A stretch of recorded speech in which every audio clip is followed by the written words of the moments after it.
रामचंद्र कहे गए सिया से ऐसा कलयुग आएगा, हंस चुगेगा दाना, कौआ मोती खाएगा।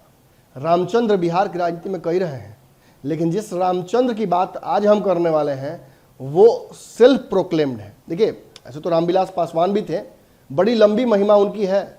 अभी तस्वीर हाल फिलहाल में देखा होगा, अपने पोस्टर बड़ा बना है और उसको लगाया गया है। खैर, रामविलास पासवान की बात करने हम नहीं आए हैं, हम दूसरे रामचंद्र की बात करने आए हैं। रामचंद्र जो स्वघोषित हैं, यानी याद होगा आपको, कुछ दिनों पहले पत्रकार पहुंचे थे पूछने के लिए कि आप मोदी जी का हनुमान बने रहिएगा जैसे चिराग पासवान थे। तो उन्होंने क्या कहा, मैं खुद आरसीपी हूं, रामचंद्र, मैं खुद रामचंद्र हूं, ऐसे में मुझे किसी के पीछे चलने की आवश्यकता नहीं है। कल तक नरेंद्र मोदी के कैबिनेट के नवरत्नों में से एक कहे जाते थे, लगातार उनकी व्याख्याएं होती थी, ये बताया जाता था कि अच्छा काम कर रहे हैं, उनके मंत्रालय में जो पकड़ उनकी है उसे बिहार में उपयोग करेंगे। लेकिन ये क्या हुआ, रातों रात जदयू ने फैसला कर लिया कि इस रामचंद्र को वनवास में भेजना ही पड़ेगा। आरसीपी सिंह को दोबारा कहीं ना कहीं राज्यसभा नहीं भेजकर यह किस्सा ही खत्म कर दिया गया कि अब आरसीपी सिंह का राजनीतिक भविष्य एक मंत्री के तौर पर रह सकता है। अब वो एक कार्यकर्ता के तौर पर काम कर रहे हैं। उन्होंने साफ तौर पर कहा कि आगे की रणनीति और आगे का जो भी काम है वो एक कार्यकर्ता के तौर पर इस पार्टी में करेंगे। लेकिन समस्या क्या है, समस्या ये है कि ये संगठन ऑलरेडी ललन सिंह के पास है। इस संगठन के कार्यकलाप में ललन सिंह कोई इंटरफेरेंस सुनना नहीं चाहते हैं, चाहे वो दूर से आवाज आ रही हो या वहां बैठकर आवाज कोई दे रहा हो, वो सुनना नहीं चाह रहे हैं। ऐसे में कहीं ना कहीं आरसीपी सिंह के लिए बड़ा मुश्किल हो गया है अपनी बातों को पब्लिक डोमेन में रख पाना पार्टी में। तो आरसीपी सिंह करेंगे क्या? बार बार वो कह रहे हैं कि मैंने संगठन को मजबूत किया, कई विभाग बनाए, अब विभागों को छोटा किया जा रहा है, लोगों की छुट्टी की जा रही है। सच बात भी है, ललन सिंह क्यों चाहेंगे कि आरसीपी सिंह के बनाए हुए लोग इस पार्टी में रहें और रामचंद्र रामचंद्र करते रहें? ऐसे में आरसीपी सिंह के राजनीतिक भविष्य पर तो कहीं ना कहीं बड़ा सवाल खड़ा हो गया है। लेकिन साथ ही साथ नीतीश कुमार के क्रियाकलापों पर भी सवाल खड़ा हो रहा है। कभी किसी को बहुत करीब लेके चले आते हैं, कभी एकाएक उससे इतनी दूरी बना लेते हैं कि उससे दुश्मनी तक हो जाती है। पूर्व में भी इतिहास रहा है, चाहे गुरु रहे हों या शिष्य रहे हों या समकक्ष रहे हों, सबको नीतीश कुमार ने वीर गति को प्राप्त कराया है। जॉर्ज फर्नांडिस से शुरू हुआ ये कार्य कहीं ना कहीं पहुंचते हुए शरद यादव तक आता है, और उसके बाद अगली पहलिस्ट में इसका जो नाम है, एक तरफ जहां देखेंगे आप मांझी जी, दूसरी तरफ आरसीपी सिंह। मांझी जी तो फिर भी आजकल सटे हुए नजर आते हैं नीतीश से, लेकिन आरसीपी सिंह की स्थिति बिल्कुल बाहरी की तरह हो गई है। ऐसे में आरसीपी सिंह का राजनीतिक भविष्य क्या होगा? तो देखिए, आरसीपी सिंह के बड़े फैसले का इंतजार तो बिहार की पूरी जनता कर रही है, लेकिन हम आपके लिए वो खबर लेकर आ गए हैं जो बिहार के किसी न्यूज चैनल पर आपको नहीं दिखेगा, जिसके लिए हम जाने जाते हैं। ये खबर क्या है वो बताने से पहले मैं जरा पढ़ना चाहूंगा, आपके स्क्रीन पर भी चल रहा होगा, समझने की कोशिश कीजिए कि आखिर क्या कहा जा रहा है। पार्टी में इतनी निराशा क्यों है? पार्टी के अंदर जब निष्ठावान लोगों का जगह कृपा पात्रों को पद और पावर दिया जा रहा, तब से पार्टी के अंदर निराशा का भाव बढ़ता ही जा रहा है।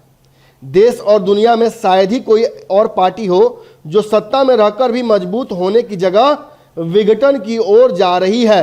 17 सालों से सत्ता पर काबिज शायद ही कोई और ऐसी पार्टी होगी जिसके कार्यकर्ता अपने त्याग, बलिदान, निष्ठा और समर्पण से पार्टी को सत्ता तक पहुंचाने के बाद खुद को ठगा महसूस कर रहे हो। बिहार के जिन कार्यकर्ताओं ने पार्टी को फर्श से अर्श तक और शून्य से सत्ता तक पहुंचाया, उस पार्टी के सर्वमान्य नेता द्वारा उनके हक, अधिकार और निष्ठा को जिस तरह से अहंकार कदमों के तले रौंदा जा रहा है, वह पार्टी के हित और उसके भविष्य के लिए दुर्भाग्यपूर्ण है और सर्वमान्य नेता के लिए भी हितकारी नहीं है।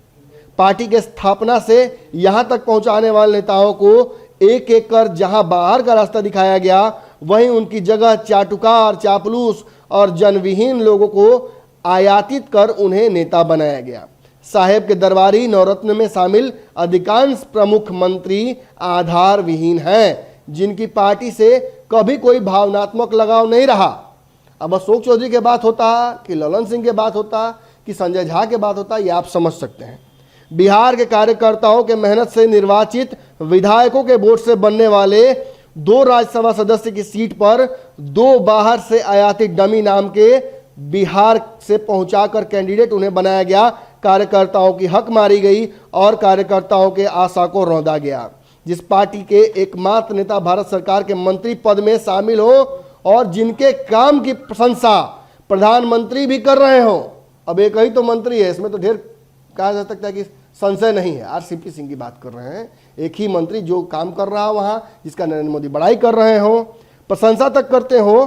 पार्टी की मजबूती में जिसका अहम योगदान रहा हो, उसको राज्यसभा में ऑटो रोटेट करने की जगह अपमानित कर घर बैठा देना पार्टी के सर्वमान्य नेता का अब तक का सबसे उत्कृष्ट फैसला है। जिसके बाद पार्टी की उल्टी गिनती शुरू हो गई है।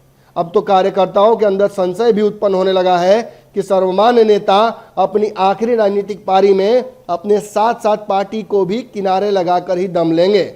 नीचे लिखा हुआ है नीतीश कुमार, आरसीपी सिंह, जेडीयू, और सबसे नीचे लिखा हुआ है क्या आपने पार्टी को भी किनारा लगा देंगे साहेब।